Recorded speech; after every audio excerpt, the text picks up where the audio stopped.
नमस्कार दोस्तों, एनसीईआरटी और एससीईआरटी क्वेश्चन बैंक कॉर्नर में आपका स्वागत है। दोस्तों, पिछले वीडियो में हमने एनसीईआरटी हिस्ट्री क्लास 6 के चैप्टर 2 के टोटल 15 क्वेश्चन सॉल्व किए और आज हम लेके आए हैं नेक्स्ट 10 क्वेश्चन। आइए देखते हैं क्वेश्चन को। फर्स्ट क्वेश्चन है, मध्यकालीन युग के संदर्भ में सही कथन पर विचार कीजिए। कथन ए क्या कह रहा है कि मध्य पाषाण कालीन लोगों का जीवन आखेट और संग्रह की पद्धति पर आधारित थी। कथन दो, लघु पाषाण उपकरणों का प्रयोग इस काल में किया जाता था। सही कथन का चयन कीजिए। कूट दिया है क केवल एक, ख केवल दो, ग दोनों कथन गलत है और घ दोनों कथन सही है।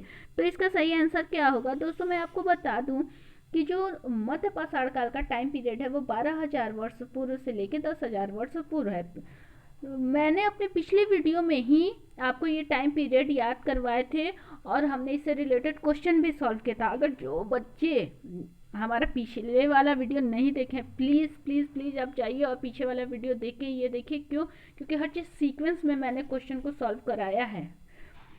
देखिए, कथन एक पर विचार करते हैं कि आपको मैंने टाइम पीरियड बता दिया और पिछले वीडियो में मैंने आपको बताया था कि आखेटक और संग्राहक किसे कहते थे। तो मैं आपको रिकॉल करा देती हूँ कि 20 लाख वर्ष पूर्व भारतीय उपमहाद्वीप में रहने वाले लोगों को आखेटक खाद्य संग्राहक कहा जाता था। यानी इसका तो टाइम पीरियड भी चुका है, ये बहुत पहले की बात है आखेटक खाद्य संग्राहकों के बारे में, यानी ये कथन गलत है। लघु पाषाण उपकरणों का प्रयोग इस काल में किया जाता था, ये कथन बिल्कुल सही है। इस काल के लोग औजार आमतौर पर बहुत इस काल के जो औजार होते थे वो आमतौर पर बहुत छोटे होते थे। इसे माइक्रोलिथिक कहा जाता था, यानी लघु पाषाण कहा जाता था। तो आपका जो कथन 2 है वो क्या है? सही है। तो इसका आंसर क्या होगा? ख, यानी केवल 2। आइए देखते हैं नेक्स्ट क्वेश्चन। मानव इतिहास में निम्नलिखित में से कौन सी अवधि सबसे लंबी है? क महापाषाण काल, ख पूरा पाषाण काल, ग मध्य पाषाण काल और घ नव पाषाण काल। तो इसका सही आंसर होगा ख पूरा पाषाण काल। पूरा पाषाण का टाइम पीरियड क्या है? 20 लाख वर्ष पूर्व से लेकर 12,000 साल पूर्व है। इसका जितने चीज़ों को हम रिकॉल करेंगे उतने चीज़ों को याद होगा। आई नो कि आपको मे बी बहुत ज़्यादा वो बेकार लगे कि बार बार मैम रिपीट कर रही हैं, तो ऐसा इसलिए मैं कर रही हूँ कि आपको चीज़ों को बार बार मैं रिकॉल कराऊँ और आपके दिमाग में ये चीज़ बैठ जाए। और मैं एक फैक्ट बताना चाहूँगी पूरा पाषाण काल के बारे में कि मानव इतिहास का लगभग 99% कहानी इसी काल में घटित हुई थी। ये मैंने पिछले वीडियो में आपको बताया था, इससे रिलेटेड हमने एक क्वेश्चन भी देखा था। तो ये आपको क्या है, आपको याद होने चाहिए पूरा पाषाण काल के टाइम पीरियड। जब भी आपके टंग पे आए कि पूरा पाषाण काल, पूरा पाषाण काल, तो आपके ये फैक्ट याद हो जाने चाहिए। आइए देखते हैं नेक्स्ट क्वेश्चन। पूरा पाषाण काल का वर्गीकरण कितने भागों में किया गया है? फिर से पूरा पाषाण काल आ गया, फिर रिकॉल कीजिए। तो ऑप्शन देखते हैं, क 2, ख 4, ग 3, घ 5। तो इसका सही आंसर होगा ग, यानी 3। जो पूरा पाषाण काल है इसे 3 भागों में विभाजित किया गया था: आरंभिक पूरा पाषाण काल, मध्य पूरा पाषाण काल और उत्तर पूरा पाषाण काल। तो ये 3 भाग इसके हुए। आइए देखते हैं नेक्स्ट क्वेश्चन। दिए गए कथनों ए और बी को ध्यान से पढ़िए, सही उत्तर का चयन कीजिए। ए क्या कह रहा है कि मेहरगढ़ पाकिस्तान के बोलंग दर्रे के पास एक उपजाऊ भूमि में स्थित है। बी, यहाँ खेती और पशुपालन के साक्ष्य पाए जाते हैं। क ए और बी दोनों सत्य है, ख ए और बी दोनों असत्य है, ग ए सत्य लेकिन बी असत्य, घ ए असत्य लेकिन बी सत्य। तो इसका सही आंसर क्या होगा? दोस्तों, मैं पिछले वीडियो में आपको बता चुकी हूँ कि जो मेहरगढ़ है वो कहाँ स्थित है। ये जो पहला पॉइंट दिया है ये हमने पहले ही वाले वीडियो में देख चुके हैं कि मेहरगढ़ पाकिस्तान के बोलन दर्रे के पास है और यहाँ खेती और पशुपालन के भी साक्ष्य मिलते हैं। तो आपका दोनों कथन क्या है? सही है। तो इसका आंसर क्या हो जाएगा? ये फर्स्ट हो जाएगा कि ए और बी दोनों सही है। आइए मैप के थ्रू भी हम देख लेते हैं कि मेहरगढ़ कहाँ है, क्योंकि जो स्टूडेंट मेरा वीडियो आज फर्स्ट टाइम देख रहे हैं वो इन चीज़ों को समझते चलेंगे और जो पहले देख चुके हैं जो लोग वो इन चीज़ों को रिकॉल करेंगे। देखिए, ये जो मेहरगढ़ है वो पाकिस्तान में है, आधुनिक पाकिस्तान में ये मेहरगढ़ है। और ये हमारा ये जो जम्मू कश्मीर वाला एरिया है, यहाँ से देखिए ये हमारा भारत अलग हो जा रहा है, तो यहाँ से आपका पाकिस्तान स्टार्ट हो जा रहा है, ये पाकिस्तान में है। लोकेशन जब आप मैप देखिएगा तो आप चीज़ों को जितना अपने आंखों से देखिएगा उतनी चीज़ों को कॉन्सेप्ट क्लियर होता जाएगा। अगर उससे रिलेटेड कोई और क्वेश्चन भी आए तो आप आसानी से कर ले जाएंगे, क्यों? क्योंकि आपका कॉन्सेप्ट जो रहेगा वो क्लियर रहेगा। आइए देखते हैं नेक्स्ट क्वेश्चन। बसने की प्रक्रिया किससे संबंधित है? क, जानवरों का शिकार करने की प्रक्रिया से। ख, लोगों द्वारा स्थायी निवास करने की प्रक्रिया से। ग, लोगों द्वारा पौधे उगाने और जानवरों की देखभाल करने की प्रक्रिया से। घ, खेती करने और घर बनाने की प्रक्रिया से। दोस्तों पिछले जो वीडियो था उसमें मैंने बसने की प्रक्रिया का आपको टाइम पीरियड याद करवाया था। आपको नहीं याद है तो मैं फिर से रिकॉल करती हूँ, और जिन बच्चों को याद है वो खुद से बोले कि हाँ टाइम पीरियड क्या था बसने की प्रक्रिया का। तो इसका टाइम पीरियड जो था 12,000 वर्ष पूर्व था, और इसी टाइम पीरियड में घास के मैदान क्या उगने लगे थे।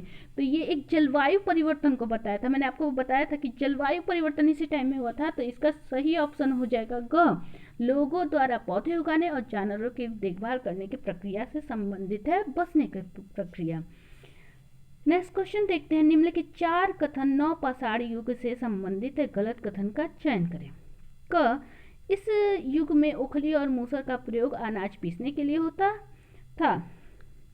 ख, पौने धार वाले औजारों का प्रयोग होता था। ग, इस युग के लोग चावल और दलहन जैसे अनाजों से परिचित नहीं थे, लेकिन कपास से परिचित थे। घ, नवपाषाण युग के पुरास्थलों से कई प्रकार के मिट्टी के बर्तन मिले हैं। तो आज इस क्वेश्चन में क्या पूछा है? नवपाषाण युग के बारे में। नवपाषाण युग का टाइम पीरियड क्या मैंने पिछले वीडियो में बताया था, रिकॉल कीजिए कि नवपाषाण युग का जो टाइम पीरियड था वो 10,000 साल पहले का था।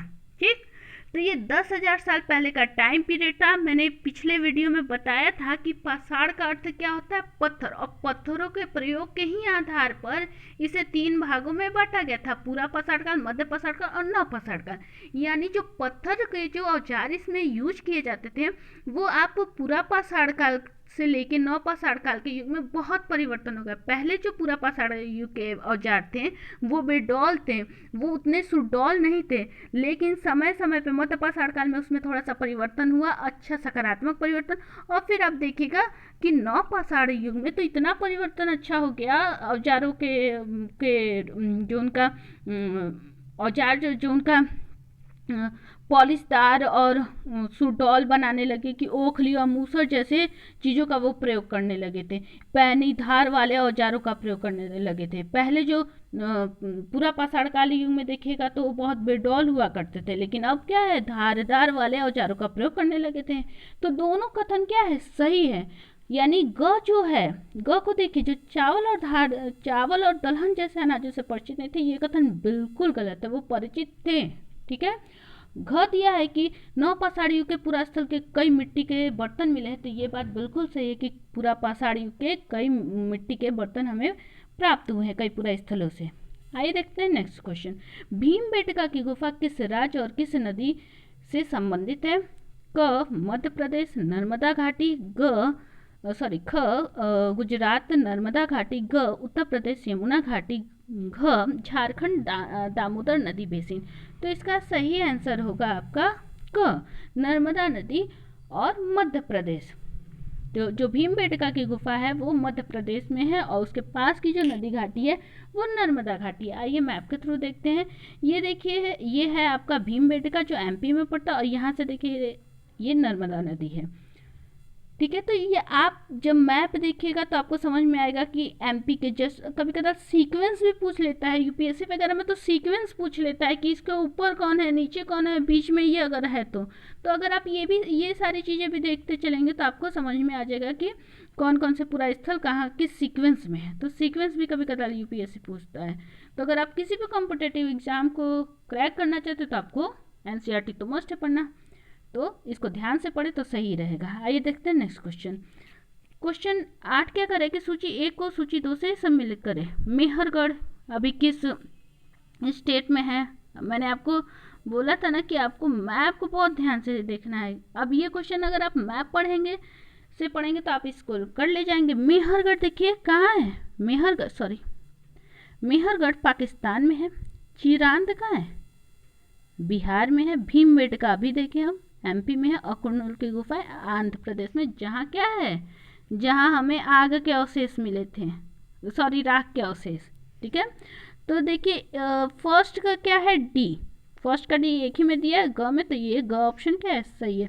आइए देखते हैं मैप पे भी कि क्या कहाँ कहाँ हमें क्या क्या मिला है। तो ये देखिए आपका भीमबेटका, ये चिरांद बिहार में, मेहरगढ़ पाकिस्तान में, और ये दक्षिण भारत का देखिए कुरनूल की गुफाएं। ठीक, देखिए ये जो ब्रह्मगिरी और आदित्यनल्लूर ये महापाषाणिकपुरा स्थल है। पय्यमपल्ली, हल्लूर, ठीक है, ये आपका क्या है, ये नवपाषाणिकपुरा स्थल है। देखिए ये आपका इनाम गांव, आरंभिक गांव जो था, ये आप मैप को देखते चलेंगे कौन कौन सा, ये आपका महाराष्ट्र में पड़ेगा। आइए देखते हैं नेक्स्ट क्वेश्चन। सबसे पहले पालतू बनाया जाने वाला जानवर था, कौन सा था? क बिल्ली का पूर्वज, ख कुत्ते का पूर्वज, ग हिरन का पूर्वज, घ घोड़े का पूर्वज। तो इसका सही आंसर क्या होगा, कुत्ते का पूर्वज। देखते हैं नेक्स्ट क्वेश्चन और लास्ट।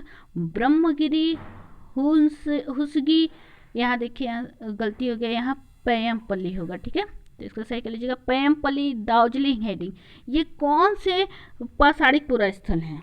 तो ये क्वेश्चन हम लोग कर चुके हैं, आपको ये रिकॉल के लिए दिया गया है कि बताइए ब्रह्मगिरी कौन सा है। मैंने अभी जस्ट पिछले ही क्वेश्चन में आपको बताया कि ब्रह्मगिरी कौन सा है, तो ब्रह्मगिरी है आपका महापाषाणिकपुरा स्थल। हुसगी क्या है? हुसगी है आपका पूरा पाषाणिक स्थल। पय्यमपल्ली ये है नवपाषाणिक, और दार्जिलिंग हेडिंग भी नवपाषाणिक। अब ऑप्शन देखते हैं कि कौन सा ऑप्शन सही होगा।